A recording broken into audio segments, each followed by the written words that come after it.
राजा जनक को ज्ञान प्राप्ति। लेखक सेंट मैथ्यू। एक बार राजा जनक ने चाहा कि मैं परम पद हासिल करूं। यह सोचकर उसने 1000 गायें मंगवाई और हर एक गाय के सींग पर 20-20 मोहरें बांध दी और हुक्म दिया कि जो व्यक्ति शास्त्रार्थ में जीत जाए वही गाय ले जाए। कई महीने तक वाद विवाद होता रहा। आखिर याज्ञवल्क्य सब ऋषियों से अव्वल निकला और 1000 गाय मोहरों समेत ले गया। राजा ने कहा कि जो मुझे अंदर ले जाकर ज्ञान करवाएगा उसे मोहरों समेत 1000 गायें और दूंगा। याज्ञवल्क्य वाचक ज्ञानी था। उसने तर्क भरी बातों से सारा सिद्धांत समझा दिया, मगर आंतरिक ज्ञान यानी अनुभव न करवा सका। अंत में राजा ने एक सिंहासन बनवाया। उसने मुल्क के सारे महात्मा बुलाए और कहा कि जो भी मुझे ज्ञान दे सके वह इस सिंहासन पर बैठ कर दे, पर शर्त यह है कि मुझे ज्ञान उतने समय में चाहिए जितना समय घोड़े पर सवार होने में लगता है। सभी महात्माओं की यही राय थी कि ज्ञान कोई घोलकर पिलाने वाली चीज नहीं है जो पिला दें। पहले कुछ लिखाएं पढ़ाएं फिर आगे बताएं। इतने में अष्टावक्र जी आ गए। वे शरीर के टेढ़े और कुबड़े थे। उन्होंने सोचा कि अगर राजा को आंतरिक ज्ञान अनुभव न हुआ तो महात्मा के भेष को लाज आएगी। यह सोचकर वह चुपचाप सिंहासन पर बैठी। ऋषियों ने समझा कि कोई पागल सिंहासन पर आ बैठा है। सब हंस पड़े। अष्टावक्र ने कहा कि मैंने सोचा था कि यह महात्माओं की सभा है, पर लगता है कि आप आत्माओं को नहीं मोचियों की तरह शरीर को देखते हो। सारे चुप हो गए। ऋषि ने पूछा कि राजा तू ज्ञान लेना चाहता है? राजा ने जवाब दिया कि जी हाँ।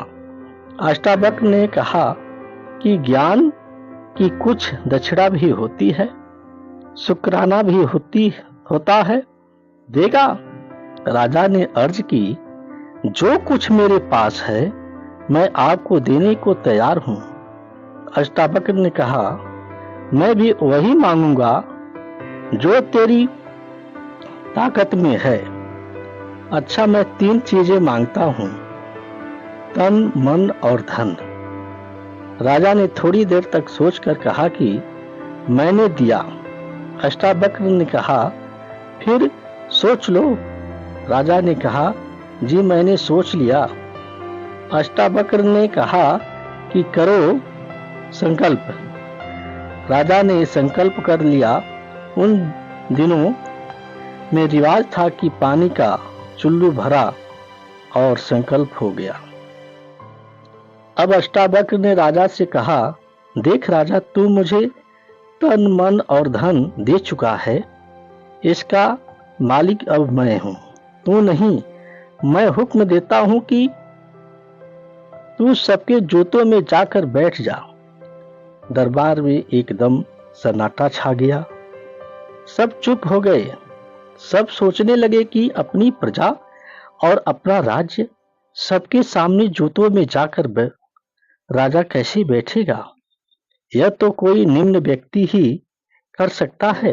मगर राजा समझदार था, जरा भी न झिझका, चुपचाप जूतों में जाकर बैठ गया।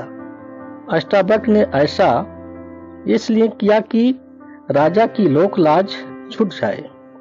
लोक लाज बड़ी भारी रुकावट है, बड़े बड़े लोग इसके सामने हार जाते हैं। फिर अष्टावक्र ने कहा कि यह धन मेरा है, मेरे धन में मन न लगाना। राजा का ध्यान औरतों की ओर जाता है, फिर वापस आ जाता है कि ये ऋषि की है, मुल्क की ओर जाता है, फिर वापस आ जाता है कि यह भी ऋषि का ही है।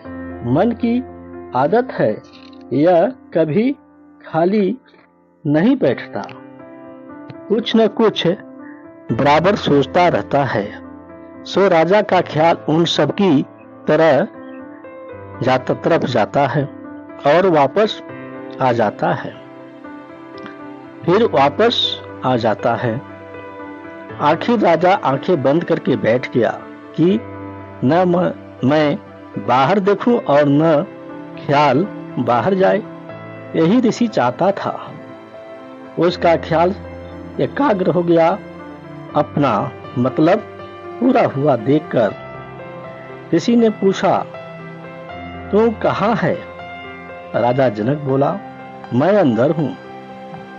ऋषि ने कहा, तू मन भी मुझे दे चुका है, खबरदार जो उससे कोई ख्याल उठाएगा। राजा समझदार था, समझ गया कि मेरा मन पर कोई दावा या अधिकार नहीं है। समझने की देर थी कि मन रुक गया। जब ख्याल टिक गया, अष्टावक्र ने अपनी तवज्जो दे दी। रूह अंदर चली गई। रूहानी मंजिलों की सैर करती करती शब्द की लज्जत लेने लगी। अष्टावक्र ने राजा को कई बार बुलाया, पर वह बोले कौन। ऋषि ने जितनी देर मुनासिब समझा, राजा को अंदर लज्जत लेने दी। आखिर में उसका ख्याल नीचे लाए। जब राजा ने आंखें खोली तो अष्टावक्र ने पूछा, क्या ज्ञान हो गया? राजा ने उत्तर दिया, जी हो गया, और यह इतना श्रेष्ठ और उत्तम था कि मैंने इस बारे में कभी सपने में भी नहीं सोचा था।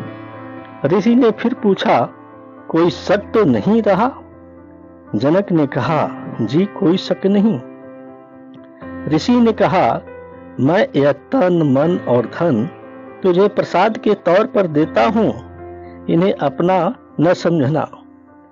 राज्य भी कर और भजन भी कर। संसार और इसकी धन दौलत से मन निकाल दे।